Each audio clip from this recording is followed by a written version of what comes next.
ಗೌರವಕ್ಕೆ ಐತಿಹಾಸಿಕ ಪಾದಯಾತ್ರೆ ಬಸವ ಕಲ್ಯಾಣದಿಂದ ಕೂಡಲ ಸಂಗಮದವರೆಗೆ ಆರಂಭ. ನಮಸ್ಕಾರ, ನಾನು ಮಾಧವಿಲಾಖೆ ಎಂಟಿವಿ ವೀಕ್ಷಕರಿಗೆ ಸ್ವಾಗತ. ನಂದಿಕೂಗು ಅಭಿಯಾನದಡಿ 11 ಗ್ರಾಮಗಳಲ್ಲಿ ಪಾದಪೂಜೆ ಪೂರ್ಣ. ಏಪ್ರಿಲ್ 30ರಿಂದ ಮಹತ್ವದ ಪಾದಯಾತ್ರೆ. ಬೀದರ್ ಜಿಲ್ಲೆಯ ಬಸವ ಕಲ್ಯಾಣ ನಗರದಲ್ಲಿ ನಂದಿಕೂಗು ಅಭಿಯಾನ ಹಾಗೂ ಪುನರ್ವೈಭವಂ ಫೌಂಡೇಶನ್ ಆಶ್ರಯದಲ್ಲಿ ಬಸವ ಜಯಂತಿಯ ಅಂಗವಾಗಿ ಜೋಡೆತ್ತಿನ ರೈತರ ಗೌರವಕ್ಕಾಗಿ ಆಯೋಜಿಸಲಾದ ಪಾದಯಾತ್ರೆ ಇದೇ ಏಪ್ರಿಲ್ 30ರ ಗುರುವಾರ ಸಂಜೆ 5 ಗಂಟೆಗೆ ಬಸವ ಕಲ್ಯಾಣದಿಂದ ಕೂಡಲ ಸಂಗಮದವರೆಗೆ ಭವ್ಯವಾಗಿ ಪ್ರಾರಂಭವಾಗಲಿದೆ. ಈ ಪಾದಯಾತ್ರೆಗೆ ಮುನ್ನ 11 ದಿನಗಳ ಕಾಲ ಬಸವ ಕಲ್ಯಾಣ ಸುತ್ತಮುತ್ತಲಿನ 11 ಗ್ರಾಮಗಳಲ್ಲಿ ಜೋಡೆತ್ತಿನ ಕೃಷಿಕರ ಪಾದಪೂಜೆ ನೆರವೇರಿಸಲಾಗಿದ್ದು, ರೈತರ ಪರಿಶ್ರಮಕ್ಕೆ ಗೌರವ ಸಲ್ಲಿಸಲಾಗಿದೆ. ಪುನರ್ವೈಭವಂ ಸಂಸ್ಥಾಪಕ ಶ್ರೀ ಆಕಾಶ್ ಮೊಳ್ಕೆರಿ ಈ ಕುರಿತು ಮಾಹಿತಿ ನೀಡಿದರು. ಬಾಲ್ಕಿ ಹಿರೇಮಠ ಮಹಾಸಂಸ್ಥಾನದ ಶ್ರೀ ಗುರುಬಸವ ಪಟ್ಟದೇವರು ಹಾಗೂ ನಂದಿಕೂಗು ಅಭಿಯಾನದ ಮಾರ್ಗದರ್ಶಕರಾದ ಶ್ರೀ ಸೋಮಲಿಂಗ ಪಾಟೀಲ್ ಅವರು ಪಾದಯಾತ್ರೆಗೆ ಚಾಲನೆ ನೀಡಲಿದ್ದಾರೆ. ಜ್ಞಾನಯೋಗಿ ಪೂಜ್ಯ ಶ್ರೀ ಸಿದ್ದೇಶ್ವರ ಸ್ವಾಮೀಜಿಯವರ ಪ್ರೇರಣೆಯಿಂದ ಪ್ರಾರಂಭವಾದ ಈ ಅಭಿಯಾನವು ನಂದಿ ಸೇನೆ ಸಂಘಟನೆಯ ಮೂಲಕ ಜೋಡೆತ್ತಿನ ಕೃಷಿಯ ಮಹತ್ವವನ್ನು ಪುನಃಸ್ಥಾಪಿಸುವ ಉದ್ದೇಶ ಹೊಂದಿದೆ. ಸಂಘಟನೆಯ ರೂವಾರಿಗಳಾದ ಶ್ರೀ ಬಸವರಾಜ್ ಬಿರಾದಾರ್ ಮಾತನಾಡಿ, ಜೋಡೆತ್ತಿನ ರೈತರು ಉಳಿಯದಿದ್ದರೆ ಗ್ರಾಮೀಣ ಜೀವನ ಹಾಗೂ ಸಂವಿಧಾನದ ಮೂಲ ತತ್ವಗಳು ದುರ್ಬಲವಾಗುತ್ತವೆ ಎಂದು ಹೇಳಿದರು. ಪ್ರಾಚೀನ ಕಾಲದಿಂದಲೂ ನಡೆದು ಬಂದ ಜೋಡೆತ್ತಿನ ಕೃಷಿ ಪದ್ಧತಿ ಇಂದು ಯಂತ್ರಾಧಾರಿತ ಕೃಷಿಯ ಒತ್ತಡದಿಂದ ಕೂಗುತ್ತಿದ್ದು, ಇದರಿಂದ ಪರಿಸರ ಹಾಗೂ ಆರೋಗ್ಯದ ಮೇಲೆ ದುಷ್ಪರಿಣಾಮಗಳು ಉಂಟಾಗುತ್ತಿವೆ ಎಂದು ಅವರು ಅಭಿಪ್ರಾಯಪಟ್ಟರು. ಜೋಡೆತ್ತಿನ ರೈತರಿಗೆ ಪ್ರತಿ ತಿಂಗಳು 11,000 ರೂಪಾಯಿ ಪ್ರೋತ್ಸಾಹ ಧನ ನೀಡುವಂತೆ ಹಾಗೂ ನಂದಿಯನ್ನು ರಾಷ್ಟ್ರೀಯ ಶಕ್ತಿಯಾಗಿ ಘೋಷಿಸಿ ರಾಜ್ಯ ಬಜೆಟ್ನಲ್ಲಿ ಮೀಸಲಾತಿ ನೀಡುವಂತೆ ಸರ್ಕಾರಕ್ಕೆ ಒತ್ತಾಯಿಸುವುದು ಈ ಪಾದಯಾತ್ರೆಯ ಪ್ರಮುಖ ಉದ್ದೇಶವಾಗಿದೆ. ಈ ಪಾದಯಾತ್ರೆ ಬಸವ ಕಲ್ಯಾಣ್, ಕಮಲಾಪುರ, ಕಲಬುರಗಿ, ಅಫಜಲ್ಪುರ, ಸಿಂದಗಿ, ಬಸವನ ಬಾಗೇವಾಡಿ, ಮುದ್ದೇಬಿಹಾಳ ಮಾರ್ಗವಾಗಿ ಕೂಡಲ ಸಂಗಮ ತಲುಪಲಿದೆ. ಮಾರ್ಗಮಧ್ಯೆ ರೈತರೊಂದಿಗೆ ಸಂವಾದ ನಡೆಸಿ ಜಾಗೃತಿ ಮೂಡಿಸಲಾಗುತ್ತದೆ. ಪತ್ರಿಕಾಗೋಷ್ಠಿಯಲ್ಲಿ ಡಾಕ್ಟರ್ ರುಚಿತಾ ಆಕಾಶ್ ಮೊಳ್ಕೆರಿ, ಶ್ರೀ ಶಿವಪುತ್ರ ಔಸೆ ಹಾಗೂ ಶ್ರೀ ಆನಂದ ನಂದಿ ಉಪಸ್ಥಿತರಿದ್ದರು. ವರದಿ ಮಾಧವಿಲಾಖೆ, ಎಂಟಿಬಿ ನ್ಯೂಸ್ ಕನ್ನಡ. ನಮ್ಮ ನಡೆ ನ್ಯಾಯದ ಕಡೆ. ನಿರಂತರ ಸುದ್ದಿ ಮತ್ತು ಜಾಹೀರಾತುಗಳಿಗಾಗಿ 9845856026ಕ್ಕೆ ಸಂಪರ್ಕಿಸಿ. ಧನ್ಯವಾದಗಳು.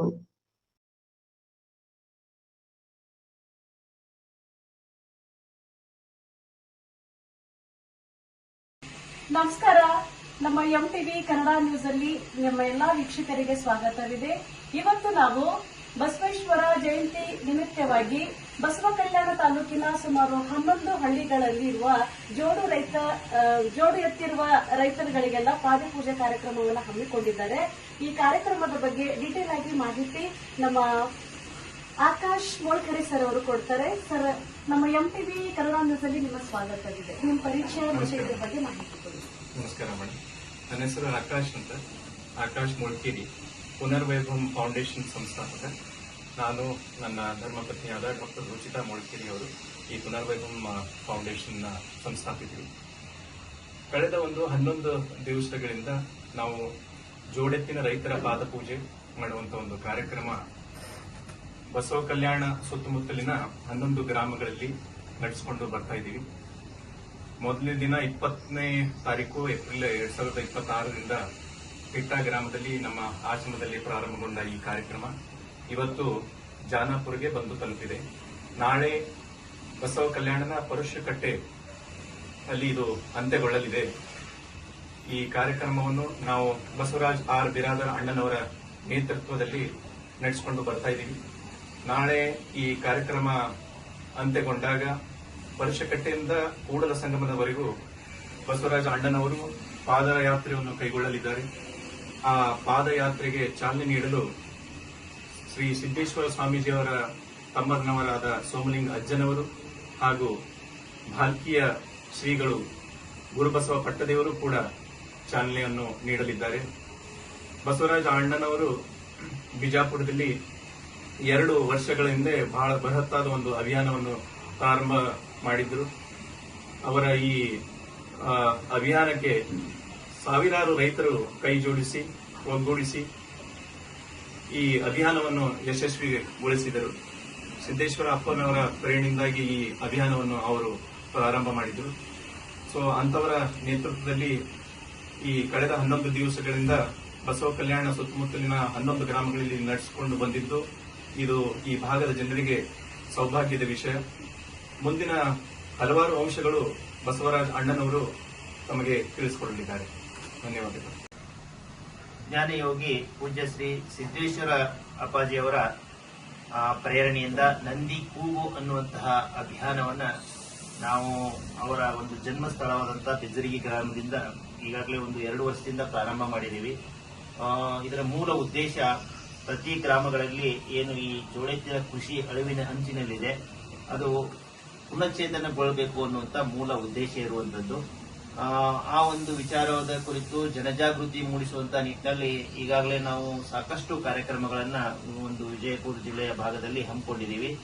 ಈಗ ಮುಂದೆ ಬಂದು ನಾವು ವಿಶ್ವಗುರು ಬಸವಣ್ಣವರ ಕರ್ಮಭೂಮಿಯಾದಂತಹ ಬಸವ ಕಲ್ಯಾಣದಲ್ಲಿ ಇದರ ಕುರಿತು ಜನಜಾಗೃತಿ ಮೂಡಿಸಬೇಕು ಅನ್ನುವಂತಹ ಒಂದು ಉದ್ದೇಶದಿಂದ 2026 ಬಸವ ಜಯಂತಿಯ ಅಂಗವಾಗಿ ಈ ಒಂದು ಬಸವ ಕಲ್ಯಾಣದ ಸುತ್ತಲಿರುವಂತಹ 11 ಗ್ರಾಮಗಳಲ್ಲಿ ಜೋಡೆತ್ತಿನ ಕೃಷಿಕರ ಒಂದು ಪಾದ ಪೂಜೆಯನ್ನ ಮಾಡಬೇಕು ಅನ್ನುವಂತಹ ಒಂದು ವಿಚಾರವನ್ನ ನಾವು ಈ ಪುನರ್ವೈಭವ ಫೌಂಡೇಶನ್ನ ಸಂಸ್ಥಾಪಕರಾದಂತಹ ಆಕಾಶ್ ಮೋಳ್ಕೆರೆ ಅವರಿಗೆ ನಾವು ಈ ವಿಚಾರವನ್ನು ವ್ಯಕ್ತಪಡಿಸಿದಾಗ ಅವರು ಇದಕ್ಕೆ ಸಂಪೂರ್ಣವಾಗಿ ಬೆಂಬಲವಾಗಿ ನಿಂತು ಈಗಾಗಲೇ ನಾವು ಇವತ್ತಿನ ದಿವಸ ಒಟ್ಟಾರೆ 10 ಗ್ರಾಮಗಳಲ್ಲಿ ನಾವು ಈ ಜೋಡೆತ್ತಿನ ಕೃಷಿಕರ ಪಾದ ಪೂಜೆಯನ್ನು ಈಗಾಗಲೇ ಮಾಡಿದಂಗಾಗುತ್ತೆ. ನಾಳೆ ದಿವಸ ಮೊದಲು ಪ್ರಾರಂಭ ಆಗಿರುವಂತದ್ದು ಕಿಟ್ಟ ಅನ್ನುವಂತಹ ಗ್ರಾಮ, ಅದರ ಪಕ್ಕದಲ್ಲಿ ಇರುವಂತಹ ಗೋಕುಳ ಅನ್ನುವಂತಹ ಗ್ರಾಮ, ಮತ್ತೆ ನಾರಾಯಣಪುರ ಅನ್ನೋದು, ಮತ್ತೆ ಗೌರ, ಮತ್ತೆ ಇನ್ನೂ ಇತರ ಗ್ರಾಮಗಳಿದಾವೆ ಸುತ್ತಮುತ್ತಲು ಇರುವಂತವು. ಈ ಒಂದು ಎಲ್ಲಾ ಗ್ರಾಮಗಳಲ್ಲಿ ಹೋಗಿ ನಾವು ಈ ಪಾದ ಪೂಜೆಯನ್ನು ಮಾಡಬೇಕಾಗಿತ್ತಂದ್ರೆ ನಮಗೆ ಮತ್ತೆ ಸಂಪೂರ್ಣವಾಗಿ ನಮ್ಮ ಜೊತೆ ಬೆಂಬಲವಾಗಿ ನಿಂತಂತವರು ಶ್ರೀಯುತ ಶಿವಪುತ್ರಪ್ಪ ಔಸೆ ಅಣ್ಣನವರಿದ್ದಾರೆ. ಅದೇ ರೀತಿ ಆನಂದ್ ನಂದಿ ಅಣ್ಣನವರು ಕೂಡ ಇದರಲ್ಲಿದ್ದಾರೆ. ಮತ್ತೆ ಮಹೇಶ್ ಪಾಟೀಲ್ ಅಂತ, ಅದೇ ರೀತಿ ಪ್ರಭು ಸ್ವದೇಶಿ. ಈ ರೀತಿ ಒಂದೇನಾಗಿದೆ, ನಮಗೆ ಇಲ್ಲೇ ಒಂದು ದೊಡ್ಡದಾದಂತಹ ತಂಡ ಕೇವಲ ಒಂದು 10-11 ದಿವಸದಲ್ಲಿ ತಯಾರಾಗಿರುವಂತದ್ದು ಬಹಳ ವಿಶೇಷವಾಗಿರುವಂತದ್ದು. ಇದರ ಜೊತೆಯಲ್ಲಿ ಈ ಒಂದು ಬಸವ ಕಲ್ಯಾಣದ ಹಿರಿಯರಿಗೂ ಕೂಡ ಈ ಒಂದು ವಿಚಾರವನ್ನು ಹಂಚ್ಕೋಬೇಕು ಅಂದಾಗ ನಾವು ಒಂದು ದೂರದೃಷ್ಟಿಯ ನಾಯಕತ್ವ ಅನ್ನುವಂತ ಒಂದು ವಿಷಯದ ಅಡಿಯಲ್ಲಿ ಒಂದು ಕಾರ್ಯಾಗಾರವನ್ನು ಹಮ್ಮಿಕೊಂಡಿದ್ದೇವೆ 2 ಬಾರಿ. ಅಲ್ಲಿ ಸುಮಾರು ಜನ ಇದಕ್ಕೆ ಬಂದು ಈ ಒಂದು ಕಾರ್ಯಾಗಾರದಲ್ಲಿನೂ ಕೂಡ ಪಾಲ್ಗೊಂಡು ಈ ವಿಷಯದ ಬಗ್ಗೆ ಏನಾಗಿದೆ ಸದಾಭಿಪ್ರಾಯ ಅವ್ರ ಕಡೆಯಿಂದನೂ ಕೂಡ ಬಂದಿರುವಂತದ್ದಿದೆ. ಹಾಗಿದ್ರೆ ಇದು ಒಟ್ಟಾರೆ ನಮಗೆ ತಿಳಿದು ಬಂದಂತದ್ದು ಈ ಒಂದು ಬಸವ ಕಲ್ಯಾಣಕ್ಕೆ ಬಂದಾದ್ಮೇಲೆ ತಿಳಿದಿರುವಂತದ್ದು ಸ್ಪಷ್ಟವಾಗಿರುವಂತದ್ದು ಏನು ಅಂತಂದ್ರೆ, ಏನು 12ನೇ ಶತಮಾನದಲ್ಲಿ ವಿಶ್ವಗುರು ಬಸವಣ್ಣವರಿಂದ ಒಂದು ಆಧ್ಯಾತ್ಮಿಕ ಕ್ರಾಂತಿ ಆಯಿತು. ಆ ಕ್ರಾಂತಿ ಆಗ್ಬೇಕಾಗಿತ್ತು ಅಂತಂದ್ರೆ ಅದಕ್ಕೆ ಮೂಲ ಶಕ್ತಿ ಹಿಂದ್ಗಡೆ ಕೆಲಸ ಮಾಡಿರುವಂತದ್ದು ಇದೇ ನಂದಿ ಶಕ್ತಿ ಎನ್ನುವಂಥದ್ದು. ಅಂದ್ರೆ ಈ ಜೋಡೆತ್ತಿನ ಕೃಷಿಕರ ಶಕ್ತಿ ಎನ್ನುವಂಥದ್ದು ಅಷ್ಟೇ ಸ್ಪಷ್ಟ ಮತ್ತು ನಿಖರವಾಗಿ ತಿಳಿದಿರುವಂತದ್ದು. ಹಾಗಿದ್ರೆ ಈ ಬಸವ ತತ್ವ ಏನು ವಿಶ್ವಗುರು ಬಸವಣ್ಣವರು ಪ್ರತಿಪಾದನೆ ಮಾಡಿದಾರೋ ಅದರ ಮೂಲ ಬೇರು ಏನು ಯಾವುದು ಅಂತಂದ್ರೆ ಈ ಜೋಡೆತ್ತಿನ ಕೃಷಿ ಎನ್ನುವಂಥದ್ದು. ಹಾಗಿದ್ರೆ ಇವತ್ತು ಈ ಜೋಡೆತ್ತಿನ ಕೃಷಿ ಅಳಿವಿನಂಚಿಗೆ ಬಂದು ನಿಂತಿದೆ ಅಂತಂದ್ರೆ ಈ ಬಸವ ತತ್ವವು ಕೂಡ ಏನಾಗ್ತಾ ಇದೆ, ಅದಕ್ಕೆ ಪೆಟ್ಟು ಬೀಳ್ತಾ ಇದೆ ಅನ್ನುವಂಥದ್ದು ಅಷ್ಟೇ ಸ್ಪಷ್ಟವಾಗಿ ಗೊತ್ತಾಗ್ತಾ ಇರುವಂತದ್ದು. ಅದೇ ರೀತಿ ನಾವು ಸಂವಿಧಾನವನ್ನ ನಾವೇನಾದ್ರೂ ಗಣನೆಗೆ ತೆಗೆದುಕೊಂಡ್ರೆ ಭಾರತ ದೇಶದ ಸಂವಿಧಾನನೂ ಕೂಡ ಯಾವ ಒಂದು ಶಕ್ತಿಯಿಂದ ನಿರ್ಮಾಣ ಆಯಿತು ಅಂತಂದ್ರೆ ಅದೇ ನಂದಿ ಶಕ್ತಿಯಿಂದನೇ ಅದು ನಿರ್ಮಾಣ ಆಗಿರೋದು, ಅದೇ ಜೋಡೆತ್ತಿನ ಕೃಷಿಕರ ಶಕ್ತಿಯಿಂದನೇ ನಿರ್ಮಾಣ ಆಗಿರೋದು ಅನ್ನುವಂಥದ್ದನ್ನ ನಾವು ಎಲ್ಲಿ ಸಾಕ್ಷಿ ಹುಡ್ಕೋಬಹುದು ಅಂತಂದ್ರೆ ಅದೇ ಒಂದು ಸಂವಿಧಾನದಲ್ಲಿನೇ. ಅಂದ್ರೆ ಸಂವಿಧಾನದ ಮೊದಲ ಭಾಗದ ಮೊದಲ ಪುಟವನ್ನ ಈ ಸಿಂಧು ನದಿ ನಾಗರಿಕತೆಯ ನಂದಿ ಮುದ್ರೆಯಿಂದ ಅದನ್ನ ಅಲಂಕರಿಸೋದು ಅದು ಬಹಳ ವಿಶೇಷವಾಗಿರೋದು ಮತ್ತು ಅದು ವೈಜ್ಞಾನಿಕವಾಗಿರುವುದು ಅಂತ. ಅಂದ್ರೆ ನಾವು 5,000 ವರ್ಷಗಳಿಂದ ಈ ಒಂದು ನಾಗರಿಕತೆ ಬೆಳೀತಾ ಬೆಳೀತಾ ಬೆಳೀತಾ ಕೊನೆಗೆ ಏನಾಯ್ತು ಅಂತಂದ್ರೆ ರಾಜರ ಒಂದು ಪ್ರಭುತ್ವ ಇರುವಂತದ್ದು ಇವತ್ತು ಪ್ರಜೆಗಳೇ ಪ್ರಭುತ್ವ ಅನ್ನುವಂತ ಪಡೆಯುವಂತಹ ಹಂತದಲ್ಲಿ ಇವತ್ತು ಎಲ್ಲದಕ್ಕೂ ಒಂದು ಶಕ್ತಿಯಾಗಿ ನಿಂತಿರುವಂತದ್ದು ಇದೇ ನಂದಿ ಅಥವಾ ಈ ಜೋಡೆತ್ತಿನ ಕೃಷಿಕರು.